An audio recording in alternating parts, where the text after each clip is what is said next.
नमस्कार मेरे प्यारे दोस्तों, स्वागत है आप सभी का विचारशाला में। आज जो टॉपिक हम पढ़ने वाले हैं उसका नाम है विभिन्न समितियां व उनकी जिम्मेदारियां। तो आइए सबसे पहले समिति का अर्थ जान लेते हैं। किसी भी कार्य को करने के लिए दो या अधिक लोगों के गठित समूह को समिति कहते हैं।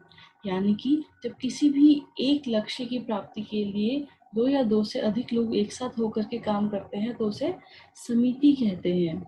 ठीक है, अब समिति के प्रकार देख लेते हैं बच्चों। पहले है आयोजन समिति, प्रचार समिति, मैदान तथा उपकरण समिति, बजट समिति, आवास तथा खान पान समिति, खेल अधिकारी समिति, प्राथमिक चिकित्सा समिति और सजावट व समारोह समिति। ठीक है, सबसे पहले हम आयोजन समिति के बारे में पढ़ लेते हैं।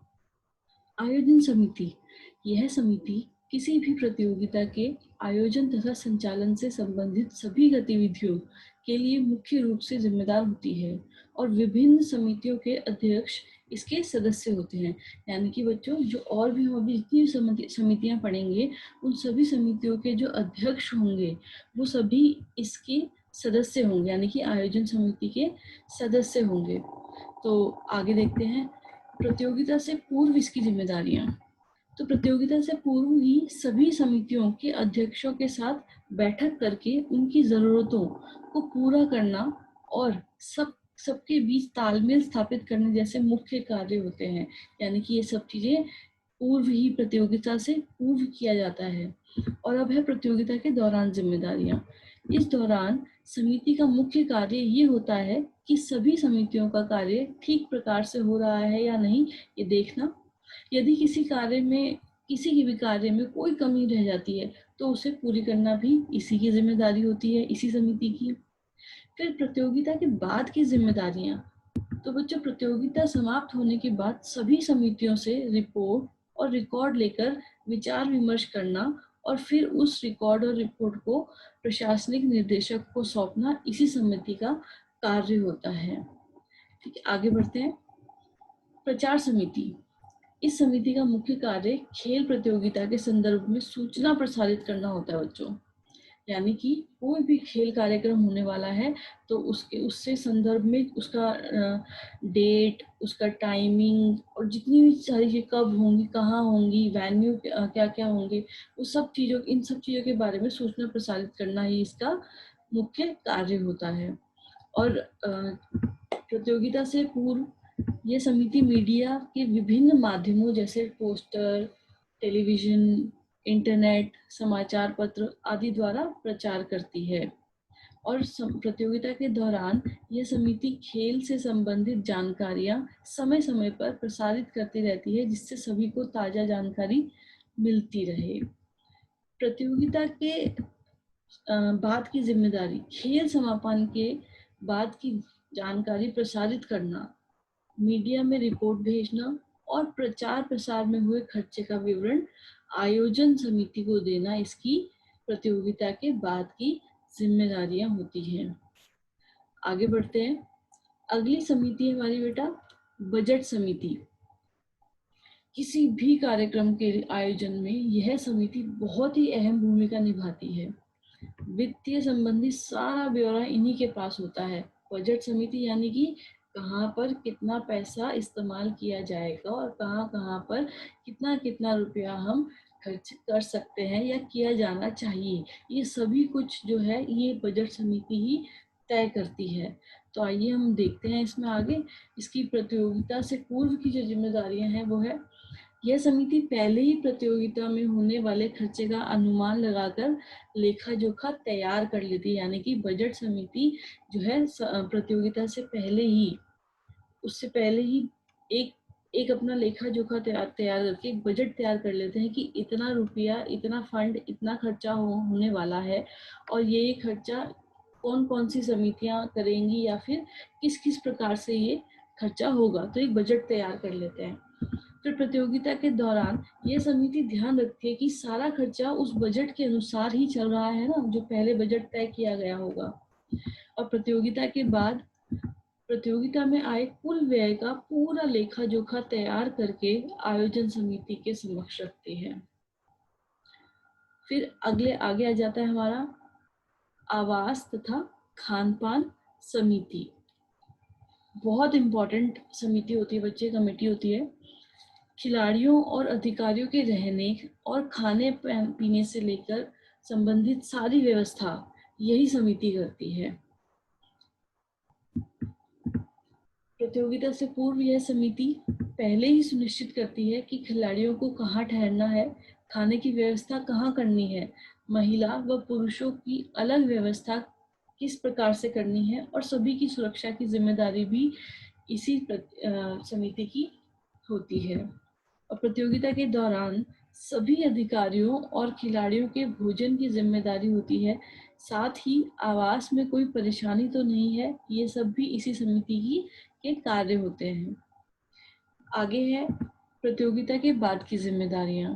तो समापन के बाद भोजन में आए खर्चे का हिसाब देना और आवास स्थल पर कोई नुकसान तो नहीं हुआ, ये सब देख करके आयोजन समिति को इस सब की जानकारी देना इसी समिति का कार्य होता है। अगला है हमारा मैदान तथा उपकरण समिति। मैदान और उपकरणों से संबंधित सारी जिम्मेदारी इसी समिति की होती है।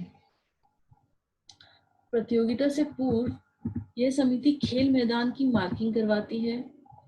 इसके अतिरिक्त खेल में इस्तेमाल होने वाले सभी उपकरणों को उपलब्ध कराती है, यानी कि खेल होने से पहले ही सारी मार्किंग और उसके लिए जो जरूरी उपकरण है उनको उपलब्ध करा करके वहां पर पहले ही रख दिया जाता है। ये सब इसकी प्रतियोगिता से पूर्व की जिम्मेदारी होती है। फिर आता है प्रतियोगिता के बाद की उसके दौरान प्रतियोगिता के दौरान जिम्मेदारी।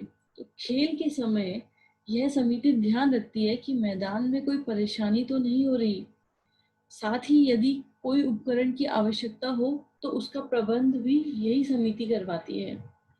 फिर आ जाता है प्रतियोगिता के बाद की जिम्मेदारी। खेल के बाद उपयोग में लगे गए सभी उपकरण आयोजन समिति को सौंपती है, और यदि कोई सामान की टूट फूट हुई हो तो उसके बारे में आयोजन समिति को सूचित भी करती है। ठीक है, अगला आ जाता है हमारा सजावट व समारोह समिति। तो बच्चों, जिस भी प्रकार की सजावटें होती हैं किसी भी कार्यक्रम में, ओपनिंग सेरेमनी, क्लोजिंग सेरेमनी, ये सब जितने भी समारोह होते हैं उस यही समिति उन सभी के लिए जिम्मेदार होती है। प्रतियोगिता से पूर्व ज्यादातर जो सजावट का सामान होता है या फिर सजावट का कार्य होता है वो प्रतियोगिता से पूर्व काफी हद तक पूरा हो जाता है। और स्टेडियम को जैसे कि सजाना, मैदान को सजाना या मंच सजाना, ये सभी इसकी प्रतियोगिता से पूर्व की जिम्मेदारियां होती हैं। फिर प्रतियोगिता के दौरान जिम्मेदारियां। वैसे तो सजावट का ज्यादातर मैंने आपको बताया कार्य पहले ही हो जाता है, परंतु खेल के दौरान भी कई प्रकार की कई जगहों पर सजावटों का ध्यान रखा जाता है। तो वो सब कौन करता है? वो यही समिति करती है।